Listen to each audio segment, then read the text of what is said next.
क्या दिदी मैले चाहिँ एकदम सबै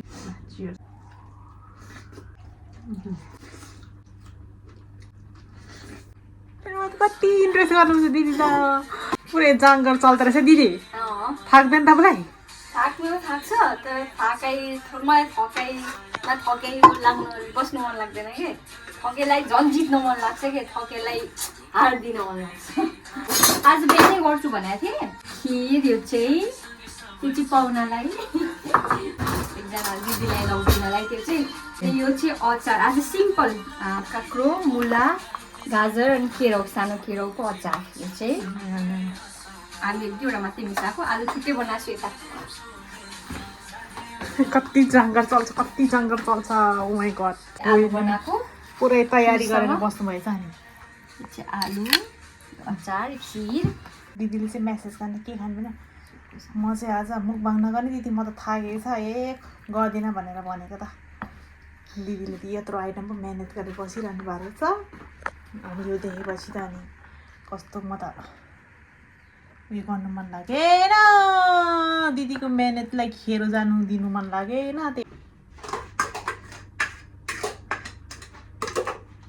जाने भयो जाने होइन नि त तपाईँ पनि जाने हो नि बेलुका त हो कुर्ता ब्ल्याक कलरको कुर्ता थियो बनाउनु न पानी ल्याउनु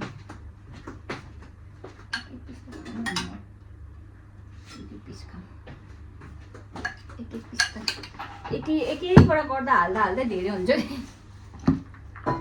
तपाईँले चाख्नु भएर यो अचार चाख्नु पर्थ्यो नुन अमिलो भाइ पहिला भएर कस्तो आउँथ्यो नि भाइले भात बनाएर रहेछ आज भात खाना चाहिँ बनाइरहेको थियो उसले हाई हेलो आज पनि फेरि हामी तपाईँहरूको अगाडि आएका छौँ नगर्ने भन्दै थाकेको बेला पनि हामीले फेरि हामीलाई त यो बानी बसिसकेर क्या नयाँ चिज सबै चिज राख्नको लागि सो हामी फेरि आज आइसकेका छौँ खाना नै खान्छौँ बनाउनु चाहिँ हामीले अरू पनि आज नेपालीहरूको स्पेसल डे हो नि त यो खिर बनाएको छु मैले आज घिउ चाहिँ हाल्न पाएन घिउ सकिरहेको रहेछ अनि यो अचार बनाएको छु मैले सबै सलाद जस्तै सबै मिक्स गरेर थोरै आलु पनि फ्राई गरेको छु खिरसँग राम्रो हुन्छ भनेर है अनि यो चाहिँ हामी अहिले डेजर्ट टाइपले खान्छौँ हामीलाई चाहिँ खानै मनपर्छ सो खाना पनि थियो त्यही भएर अब हामी सुरु गर्न जाँदैछौँ हजुरहरू के गर्दै हुनुहुन्छ कहाँबाट हामीलाई हेर्दै हुनुहुन्छ हेर्नु होला नहेरे पनि फेरि स्क्रोल गर्दा आउँछ सो हामी अब खाना सुरु गर्छौँ है त ल हामी सुरु गऱ्यौँ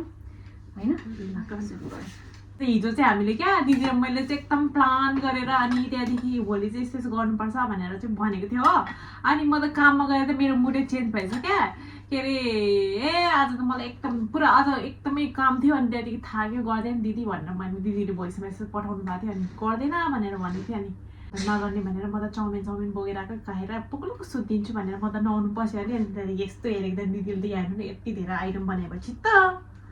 मनै गर्नु सकेन नि गरिदिउँ भनेर दिदीको मिहिनेत खेरो जानु दिनु मन लागेन त्यही भएर कस्तो लाग्यो कि देखेपछि अनि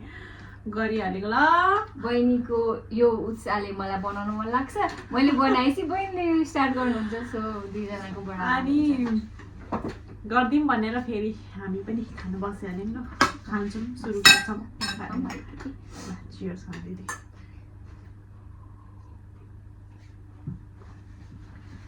सुरु गरौँ योले चाहिँ कस्तो छोपे चाहिँ हाम्रो खाना खानेकुराहरू त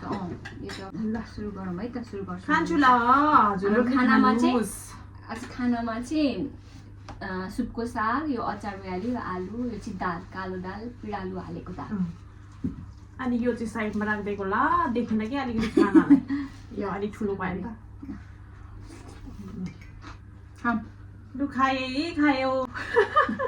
आज पनि खायो हजुरहरूले पनि खानुभयो कि भएन खाएको छैन भने तयारी गर्दै हुनुहुन्छ होला गर्दै गर्नुहोस् हामी बेलुका बिहान कता पो हो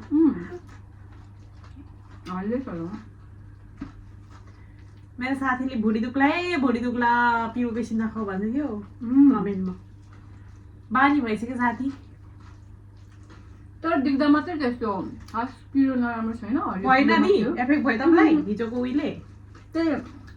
त्यो ब्ल्याक पेपरले घाँटीमा पोले मात्रै पेटलाई त केही गर्दैन त्यो खाँदाखेरि मात्रै हो क्या ल खाएन हजुरहरू त बाँडेर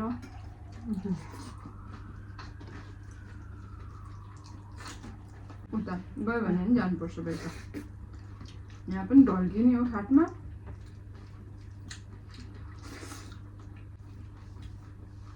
कस्तो मिठो भएछ खाना त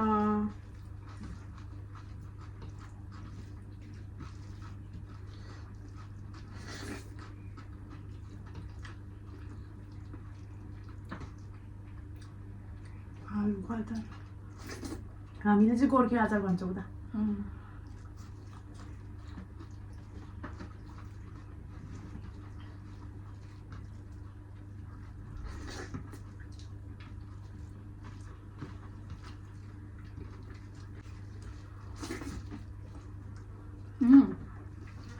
लाला खानासाना खाएर सुता मारी दिदीले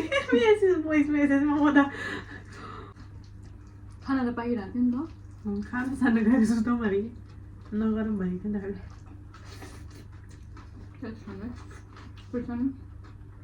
ए खोर्सानी रहेछ तपाईँ मलाई चाहिँ प्याज राम्रो लाग्छ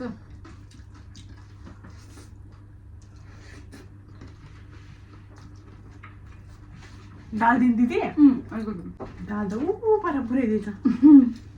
खाली भएन यो लिक्विड सफ्ट हुन्छ ड्राई भयो भने आउँदैन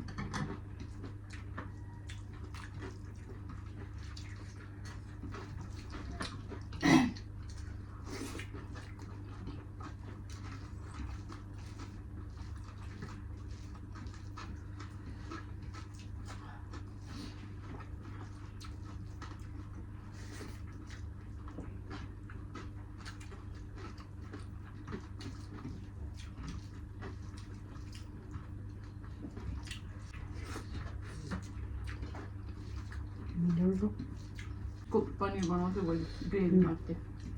तपाईँको लागि पनिर बनाउनु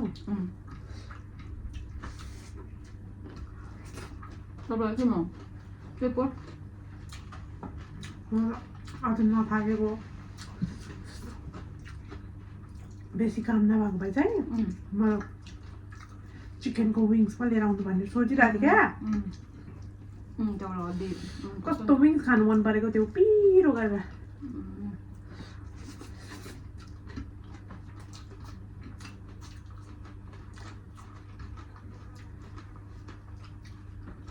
दिदीमा अलिकति दाल हालिन्न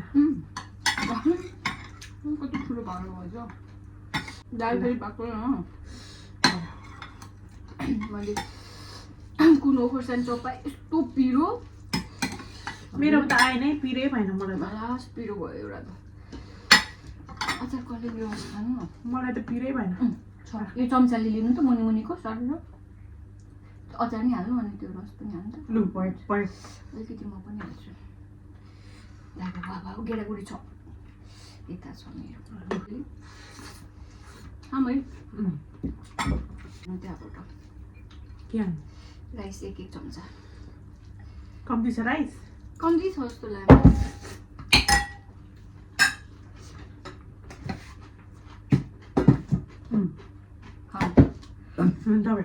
सरी देख्नुभयो त मलाई चाहिँ बेसी हालिदिनु पर्छ है मेरो बोलिएको खतरा छ नि हामीले त बोल्नै आउँदैन कति राम्रो लाग्छ झर्केको जस्तो क्या दिदीलाई नानी भइसक्यो राम्रो लाग्छ क्या साग नै हाल्नु नि तपाईँलाई दाल ल भयो दिदी भयो भयो ड्राई भयो नि त पुग्यो तर दाल तोडे भयो म चाहिँ आइदिए एक दिन चाहिँ लता के झोल बनाएर है गुन्द्रुकको मलाई त वाउ गुन्द्रुक छ दिदी छ कति छ गुन्द्रुक झोल तोड ल्याङ्गे भनेर है पटमास हालेर गुन्द्रुकको झोल हो दाल नभए गुन्द्रुक झोल अनि त्यहाँदेखि म चिकन भए पनि के भए पनि के अनि कस्तो पिरो के भयो त्यस्तो खानु मन पर्छ भोलि म बनाइदिउँला चिकन कस्तो खालको चिकन ल्याउनु गर्नु अनि बिहान भोलि कसो जान्नुमा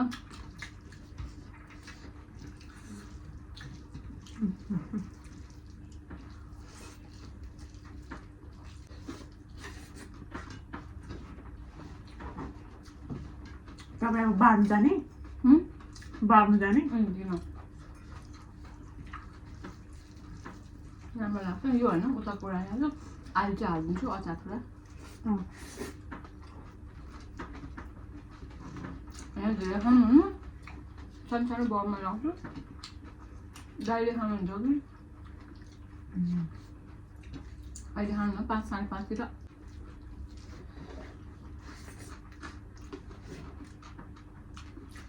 तपाईँहरूले यस्तो खिर कहिले काहीँ लन्चको लागि खानुहुँदै हुन्न लन्चमा त खाँदैन नास्ता खाजा यतिकै उयोसमा हामी त पुरी बनाएर पुरीसँग खान्छ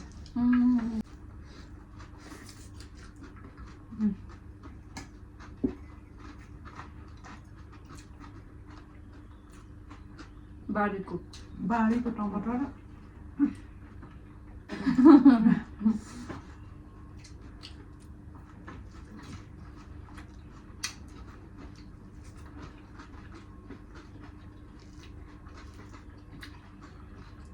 आफूले फलाएको भने आफूले फलाएको हुन्छ नि कस्तो टेस्टी क्या अर्कै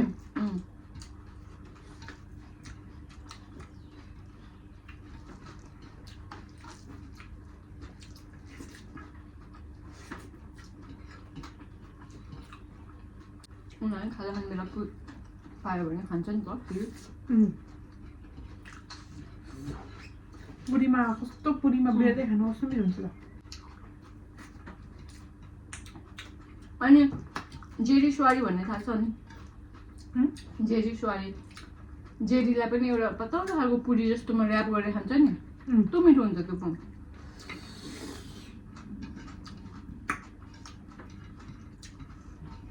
दामी चाउमिन त कस्तो चाउमिन पो बनाइदियो एकदमै मिठो थियो हेरेको छैन भयो त फोटोग्राफर बनेर आज चाहिँ छैन तपाईँ खतरा गर्नुहुन्छ नि त ग्रुप खोलो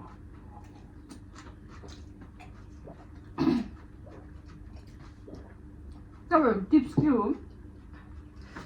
ग्रुपमा बाँड्छ कि बाँड्छ खोइ त टिप्स दिएकै छैन 2 महिना भइसक्यो हो र ल यस्तै खानुपर्छ खाना भनेको होइन ल यस्तै खानुपर्छ खाना भनेको होइन नेपाली हो नि त नेपाली फाइनली साँच्चीकै एकदम आनन्दले खाइयो मिठो भयो एकदम दामी बनाउनु भएको दिदीले मिठो नेपाली टेस्ट अलवेज दामी बनाउनुहुन्छ क्या खाना त दामी भगवान् म कति तारिफ गर्नु कि हर भिडियोमा एभ्री भिडियोमा तारिफ गर्नु उयो गरेको जस्तो हुन्छ तर दिदी चाहिँ एकदम खतरै कुक हो क्या कुक त होइन नेपालीको बच्चादेखि बनाउने बानी भयो एन्ड गर्ने ल एन्ड गर्छौँ सकायौँ खाना खाना पनि एकदमै मिठो भयो होप हजुरहरूले पनि हेरेर इन्जोय गरिदिनुहुन्छ यो भिडियो भनेर आशा गर्दै हामी है एन्ड गर्न चाहन्छौँ र फेरि पनि अर्को भिडियोमा भेट्ने बाचाको साथ र अनि हजुरहरूले के भन्छ नयाँ हुनुहुन्छ भने चाहिँ please to subscribe to the channel हेर्दै गर्नुहोला see you all in next video bye bye bye see you ध्यान दिनुहोस् राम्रोसँग बस्नुहोस्